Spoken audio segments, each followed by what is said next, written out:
Good afternoon, everyone. I'd like to welcome to the stage Sumi and Craig, who will be giving us a fireside chat about managed detection and response. Please take it away. Thank you. In the words of Jeb Bush, please clap. Thank you. Thank you, everyone. It's a mid-afternoon session, so we'll try to keep it engaging. So we'll start with some intro, and then we can introduce the topic, and then we'll get into a fireside chat without the fire. So look, thank you everyone for having us today. I'll start with my intro. My name is Shomi Mukherjee, and I find myself very fortunate to call cybersecurity industry my professional home for over past decade. For the last several years, I've been working for Rapid7, where I'm leading the efforts in part of our Australia-New Zealand business in terms of engaging with organization across government, across enterprise and commercial sectors, partnering in cybersecurity. And today, I'm very fortunate to have Craig Ford with me. Now, I don't want to get it wrong, so I made a little effort in taking some notes in introducing Craig. So Craig is Australian best-selling author of the book Hacker I Am, Foresight book series, as well as the co-author of the Shadow Wall series, Head Unicorn, co-founder and director of the Cyber Unicorn, ASA member, board of directors, security journalist, visa ISO for Wesley Mission Queensland, also Ipswich City Council, and as well Bedham Solutions, PCYC, and Hungry Jacks. Have I missed anything? That is quite a mouthful, but I think you pretty much got it all. But yes, I wear quite a few hats if you hadn't noticed. So. No, that's good. Really good to have you today. So, ladies and gentlemen, I'll introduce the topic. I want to first discuss about, a couple of the key observation in our industry, right? So when we engage with organization across multiple industry, there are few distinct things that we are that comes clear in terms of one is the sprawling attack surface in terms of the challenge of that with the hyper digital growth that we have. The second thing that becomes very apparent is in terms of the cybersecurity expertise and the challenge there. And finally, perhaps more about the talent and headcount, particularly how to attract and train and retain. So these are some of the internal sort of observation of within organization, within our cybersecurity team, right?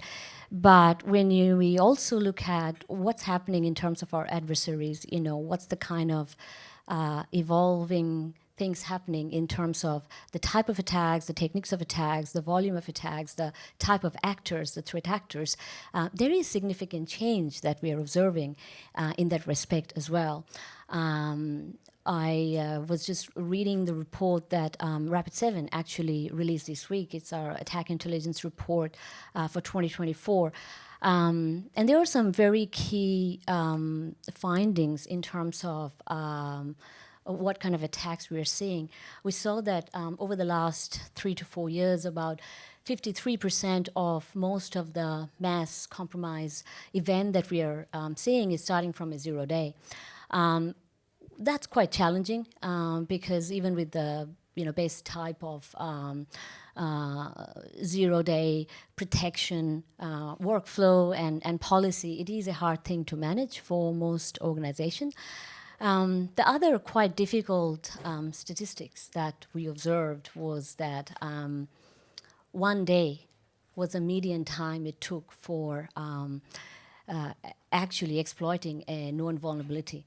1 day does not leave anyone with much time to get ahead. So what that means really is, with all the right robust policies across vulnerability management or patching and good exposure management framework, organizations are still seeing that the scale is kind of tipped in the adversary's favor. But most organizations are trying to balance that, and the key to balancing that is really to have a robust detection and response program. And quite often, that is underpinned by MDR type service. I think within the audience, I'm sure many of you are in different phase of that. Some of you might be considering that. Some of you might be already gone some way in terms of adopting some of those managed detection and response service, or you have some learning. In fact, I think I was reading Gartner indicates that by 2025, 60% of all organizations across sector, across government, industry, are going to adopt some type of MDR service to really extend their cybersecurity operation. So that's kind of it's something that's everyone's kind of coming on board on the journey. So hopefully today we can look at some of the key areas of that MDR. So let me start with asking you the first question, Craig. Do you see MDR becoming one of the key bedrock of new cybersecurity efforts for most organizations? I think, generally speaking, like a lot of the clients that, particularly my VSOZO kind of role that I generally do for PCYC, Wesley, Ipswich City Council, like in organisations where they don't really have that need for 10, 15, 20 people that don't have the funding capability to have that kind of team size or that capability internally. I think it's quite important, particularly those small sort of teams. An MDR kind of solution is quite effective. It gives you that sort of outsourced kind of skill capability, gives you that point of contact. And one thing I like particularly around some of the MDR solutions like the Rapid7 one is it enables you, if you have those right sort of connections, you get that feedback and you get that experience growth in some of your own team as well. So it helps them sort of pick up some of the key pointers and identifiers and really helps them along that journey as well. And I think over time, yes, definitely. I think particularly that's mid-enterprise and lower, it is definitely an important way to do it, particularly as the skill shortage, I don't like the word skill shortage, but as we are sort of grappling to poach each other's security staff as we bring in some new ones, I think keeping track of some of those skill sets is important, and holding on some of that capability externally is quite effective. So, no, that's really interesting. What do you think is some of the key outcomes that kind of service should provide for an organization? I think obviously the 24/7 kind of monitoring capability is important. You also need the capability where they do give that back and forwards feed to your team. So you need to know what's going on. It can't be just a one-way kind of street where they just fix the problems for you and don't give you any of that sort of feedback. So you need to definitely make sure it's a bit of a two-way street kind of discussion with those, just so you can continue to build that education even in your internal team, even if that's not what they do all the time. You do need that kind of capability. But I definitely think essentially around that education is probably the most important part, that getting that two-way street, but also having the skill set that you probably can't afford to have internally. They're sort of hard to find. That sort of extra skill set or knowledge is quite useful. So ultimately, while you lean on having that expertise, having that, extended scale, but ultimately how you improve some of your own internal knowledge and skill base. Yes. And I think that's probably like a key point there. Like it's around, expanding your team's capability, not replacing it. I think it's about enhancing what you can do internally as well as having the access to those external teams. So, and it should be that two-way street. It should be used as helping educate your own team, not just that them providing the service for you and sort of no interaction with your own team. So. Yeah, it's quite interesting you said that, because oftentimes when I engage with a lot of organizations, one of the key area of discussions comes up about, how you can have equal level of access and transparency in some of this service where the organization has full kind of control, whether they exercise to use all of that, that's different. But in terms of having that full control, having that full visibility and transparency, so in time they understand, how is things investigated, prioritized, triaged, and how does it impact overall their security. So I think that's good. And what happens with organizations who don't have that size to afford, to put people who can, learn? Like, is there any recommendation for them? Not specifically for the ones that sort of directly that, but I think particularly when you have those smaller organizations, those smaller teams, it is really around finding the way to do those basics, and whether it's through an outsourced sort of opportunity or growing your own internal team. I think you really need to find a way to ensure you have the skill set for when something does happen, because it will happen. Yeah. It is just a matter of time. But having access to some of those capabilities just makes it so much easier, and it's cost effective wise. Generally, it is much better than building your own internal team. I think over time, if you do have some of that capability, it is wise to sort of grow some of that capability yourselves internally and sort of bounce backwards and forwards from some of the capability, not just rely each way. I think it is an education on both sides, but yes, definitely quite useful, particularly that not-for-profit space. I think it is quite important because they definitely can't afford to sort of build out those internal capabilities, and it is a much more effective way, and they get a better result, which is quite good. So yeah, you're seeing that in your experience. Yes. In the industries you are. I mean, it is also important to reflect that I think Australia, on an average, if people have less than 5 cybersecurity professionals in mid to enterprise sector, not talking about the real top end of the town. So it is, as a industry, geographically we have small team, lean team. That's probably the usual aspect of it. Cool. Switching gears a little bit.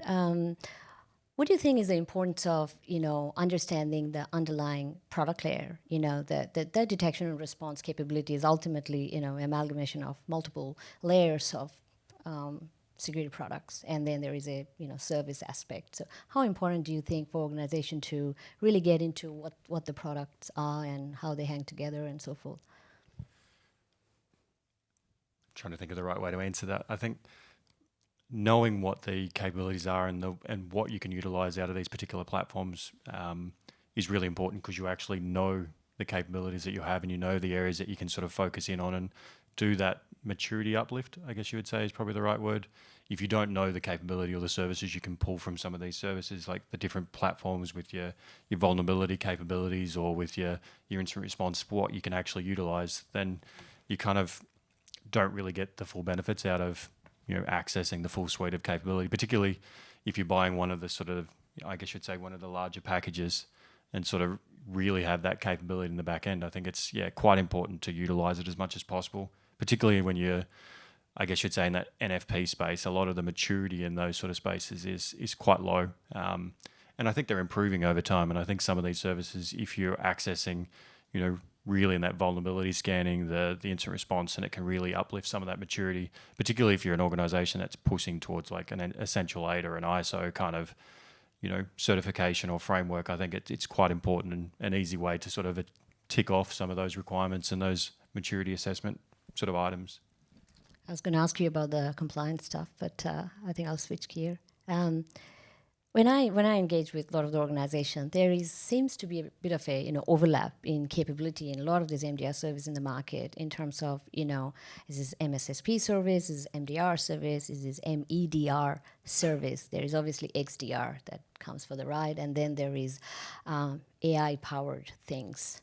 Too many acronyms. I know. So and I think this is it is a problem to understand the overlap, but also understand what's really the right fit. Do you have any suggestion how organization can navigate this alphabet soup?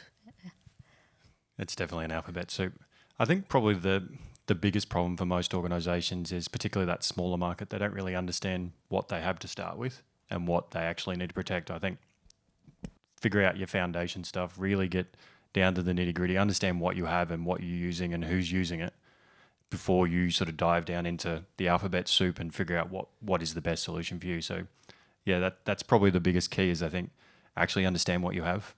It sounds simple, but it's very, very important. And I generally do that for any sort of engagement, particularly in the vCISO space, is actually sit there and let's figure out warts and all, what we've got, what we need to protect, and figure out those sort of crown jewels, I guess you would say, and wrap what you need to around that. But before you sort of jump in, that alphabet soup is very important. And so you think, in your experience, in terms of, an impact of an MDR service could help in, potentially reaching compliance if organization is targeting ISO, NIST, or something like that, or maintaining it. It does impact. Yeah, it does. Particularly if you're talking like organizations, particularly, we're talking about NFPs again. Some of them probably have 1, 2, 3, if they're lucky, kind of security / ICT kind of roles. They usually don't have very big teams. So I think, using that external capability to provide some of those controls around what they've got, and then using a bit more of their resource internally to focus on some of the requirements with policies and sort of some of that more formal parts of the ISO requirements, I think is quite a good way to do it. And it does tick quite a lot of those control boxes if you get the right sort of service to wrap around it. So. Yeah, and I think that's absolutely spot on. And, I think I can say the same for maybe beyond NFP, even in anything that has more regulatory framework, whether it's financial services, I often talk to APRA-regulated entities, or even in healthcare sector, where, again, that kind of compliance drive usually means that they have to think ahead. We touched a little bit on that AI word. Let's just go deeper into it, right? Because it's definitely something, our organization either already thought about, do they have AI policy in terms of their own internal use, in terms of their procurement? If they don't have one, then third parties have created one for them, which is their part of the training data, right? So how do you see when there is AI-powered services, AI-powered technology that's, very significantly talked about right now? Is there advice for organization, like as a vCISO, like what do you look at, how to evaluate that?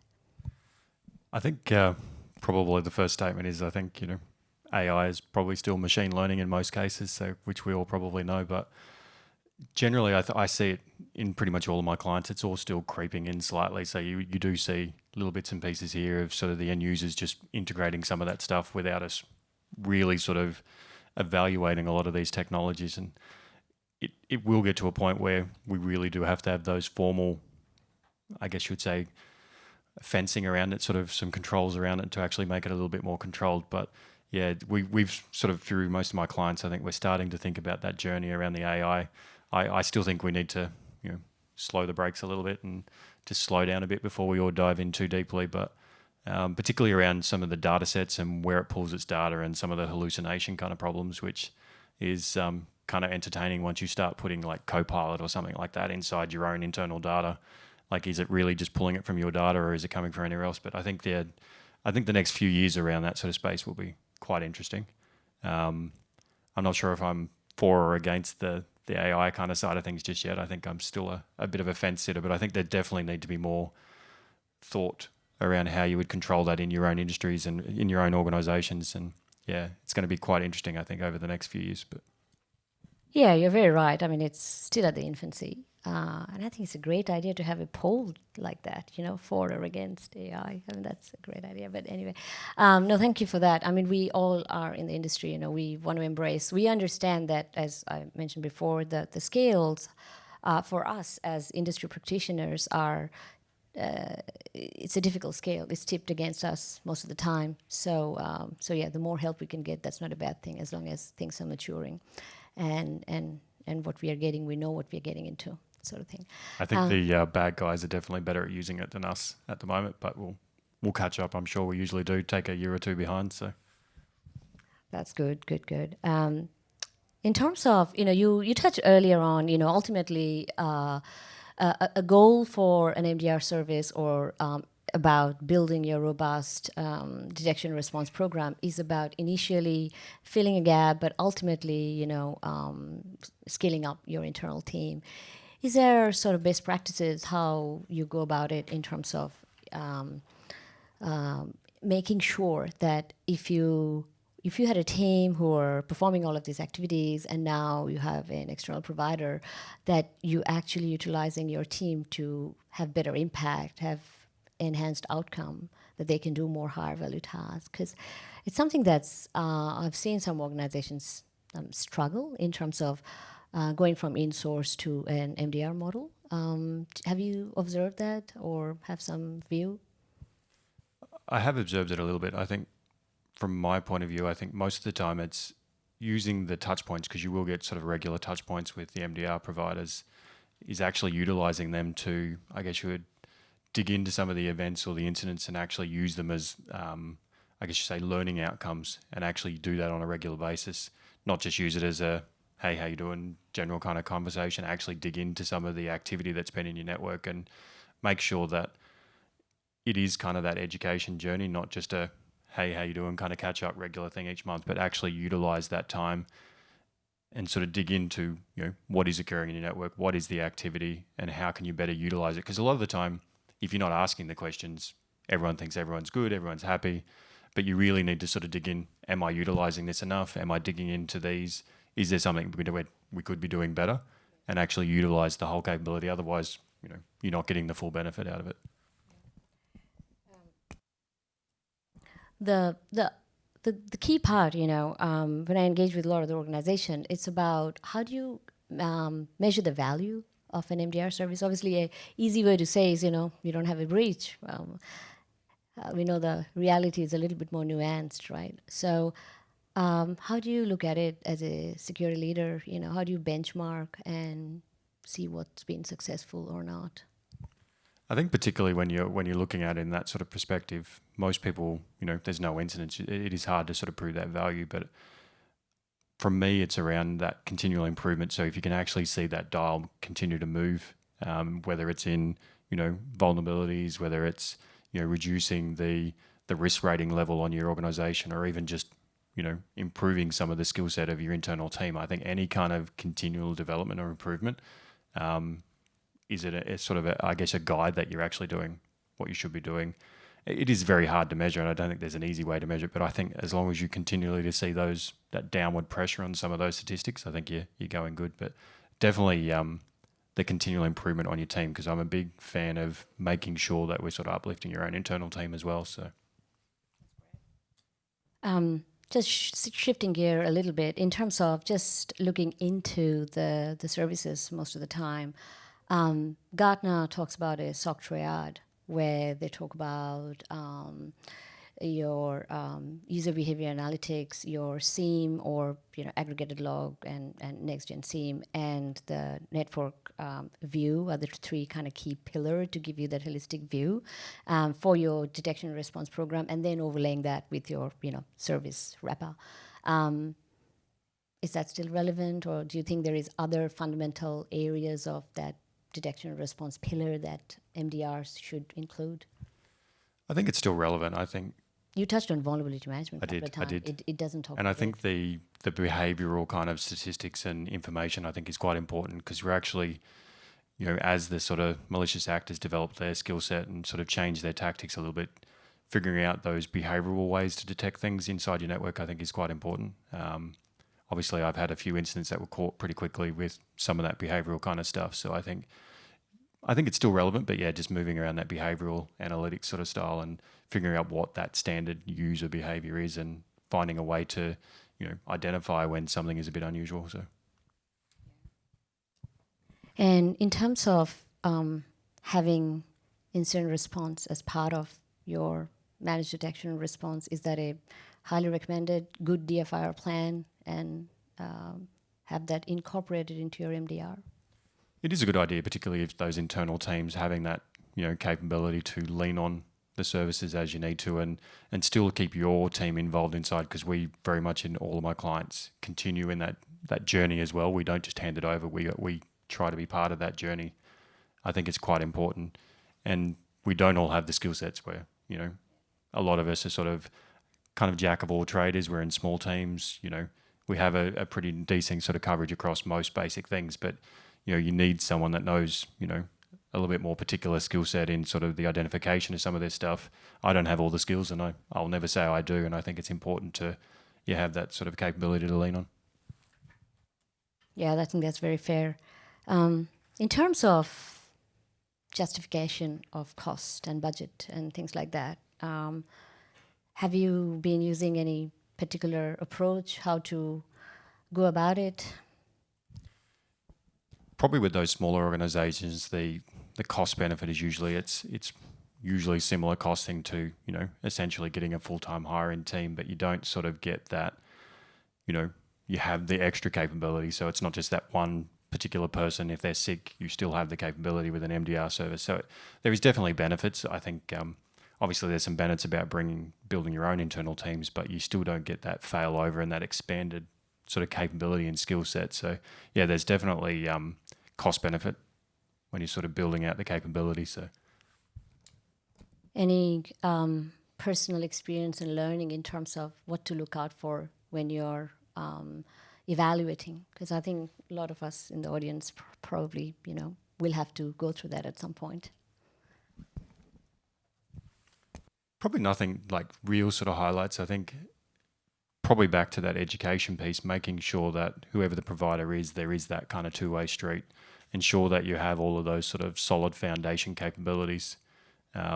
Obviously, all organisations are usually looking for slightly different things, but it is kind of that core set of, you know, capabilities with your incident response. You have the sort of 24/7 kind of monitoring, and, you know, as long as you've got that back and flow and you can get that kind of organisation that, you know, gives you that little bit more of a personal kind of back and forth, I think it's quite helpful. But Yeah, I think that makes sense.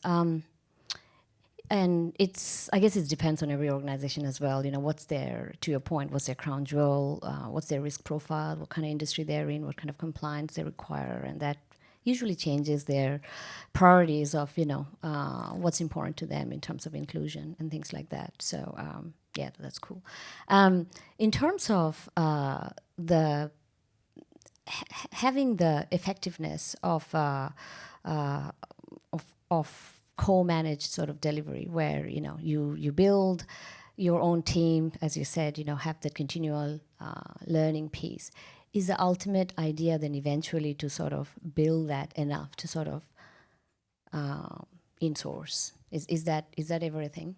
for those smaller organisations, I don't think that's ever really a goal. I think, yes, build capability so you are a little bit more hands-on, you're a little bit more interactive with it. But with those smaller teams, it's never really a goal. I don't think that they're not really that kind of organisation where they would want that larger internal team or that capability. Yes, potentially they might do some more of the triage over time themselves and get a little bit more involved, but I don't think you'll ever really do a full changeover. I don't think that internal capability will ever be a team big enough to do that same kind of response or that capability. So I think technically, no, I don't think so. I think, yes, obviously continue to build the skills and have some of the knowledge so you understand more what's going on and, you know, be able to interact a little bit more and, you know, make smarter decisions on some of those things. But yeah, generally, I don't think with those, particularly that NFP space or that mid to small enterprise, they don't really have the need or the requirements to do that full internal team.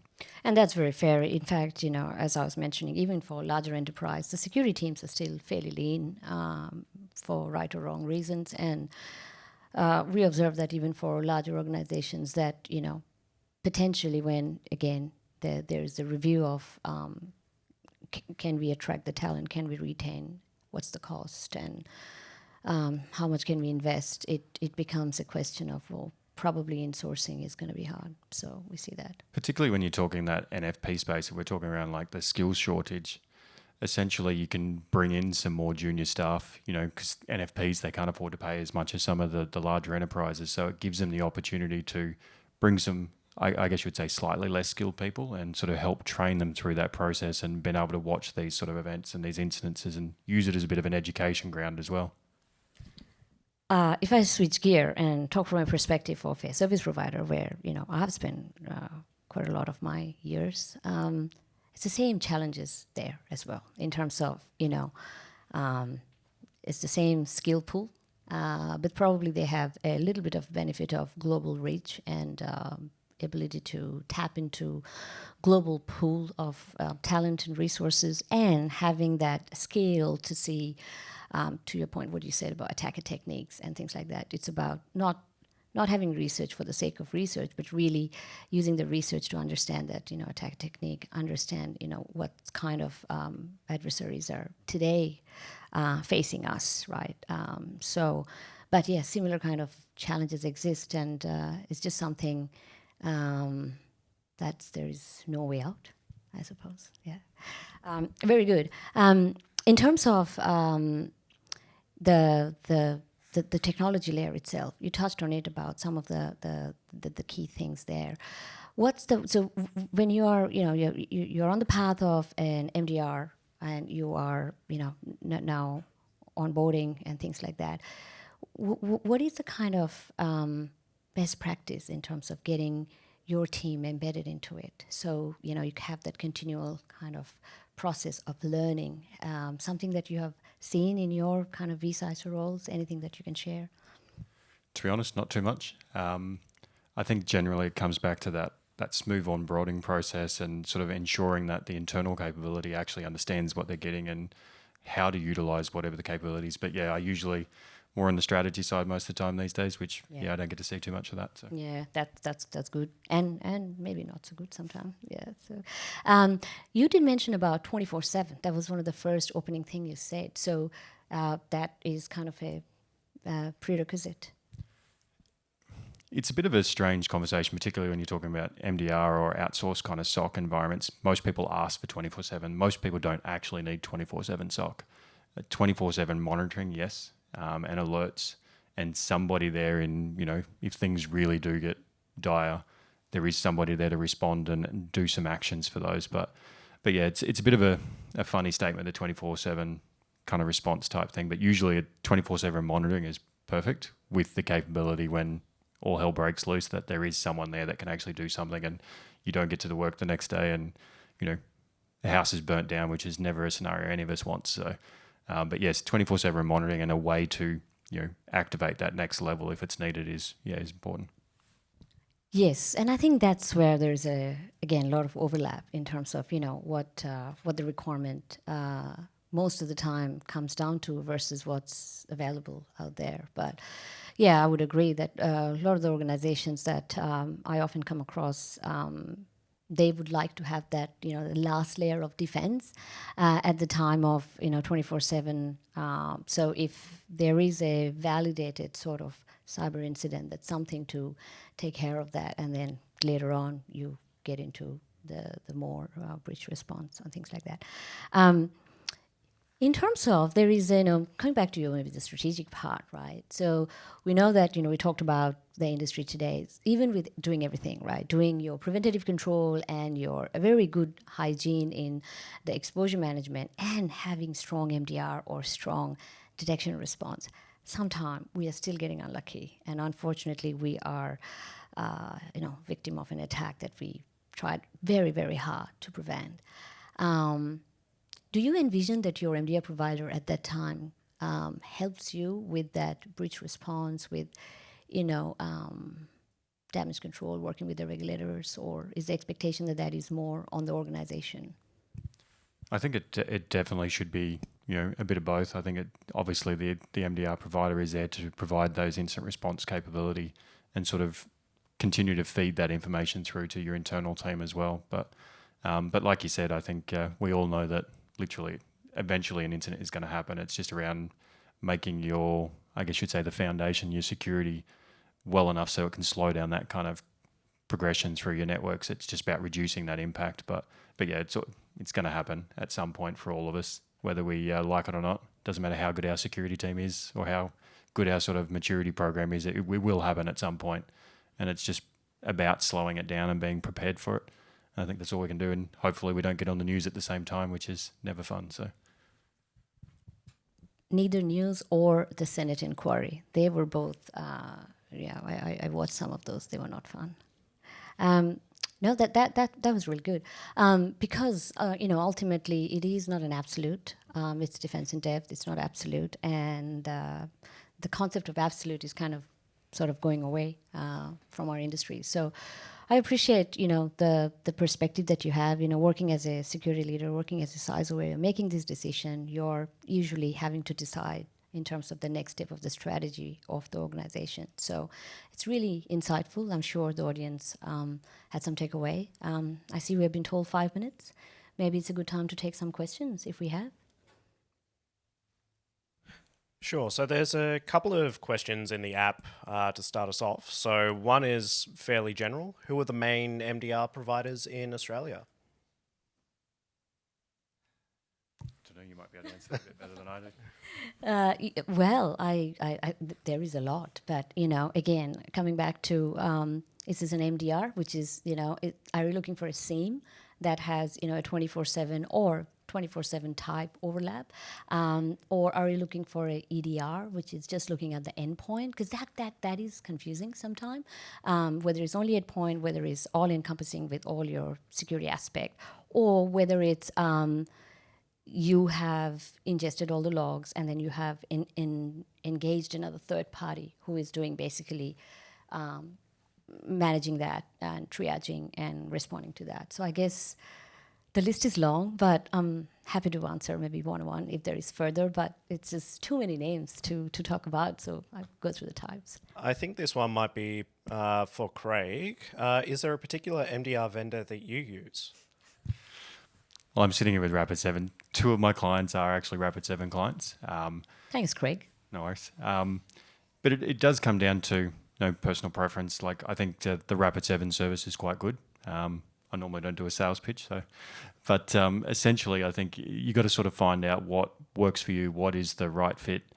And I think a lot of the time it's around that sort of personal touch and how it can come back to you, and particularly that training side of things, particularly for me, is important that you actually do get that two-way street. So, but yes, I do have a couple of clients in my vCISO client group that are Rapid7 clients. So yeah. All right. Questions from the audience? I've got a question, Craig. We're a Microsoft shop, so we're looking at a Sentinel deployment. Yep. And the advantage that we see of that is that it's our environment and the MDR providers can come and go, but we're still left with the product and the automations and reporting, whatever's been done. The risk, of course, is then you're going to get trapped into that Microsoft ecosystem and they're just going to bump up their prices. The challenge, though, if you go for a third party that uses a different tool set, is the cost of exit if you don't like them. So do you have an opinion on that? Particularly in that, like the NFP kind of space, because the licensing, like you said, for the Microsoft house is quite an enticing kind of arrangement you can get, particularly in that NFP space. So I do think, because in that sort of scenario, because Microsoft doesn't provide the SOC capabilities themselves, you go out. So it's kind of a similar kind of situation you will find yourself in anyway. You will hold a little bit more of the, I guess you'd say, some of the data internally yourself in your own sort of Sentinel platform, but it does put you in a similar situation. So it does come down to that sort of personal preference, what works better for you in that environment. But yes, it is very similar kind of scenario. Even when you sort of take out the same sort of capability itself, you still will have that kind of exit scenario because they'll want you to move whichever direction it is. So, but we've in all of my clients, we've looked at similar scenarios. So particularly in that NFP space. So yeah, it's a hard choice to make, but it will come down to that capability that you're looking for and how that will sort of bolt into that capability, particularly for the smaller enterprises. That external SOC isn't quite what you need. You usually cost you a bit more than what you would like to spend on that, and you won't quite get that same sort of capability, I guess you would say, that coverage across your network, but it does come down to your preferences. But we can probably fit in one more short question if there's any. All right, can you please give it up for our speakers?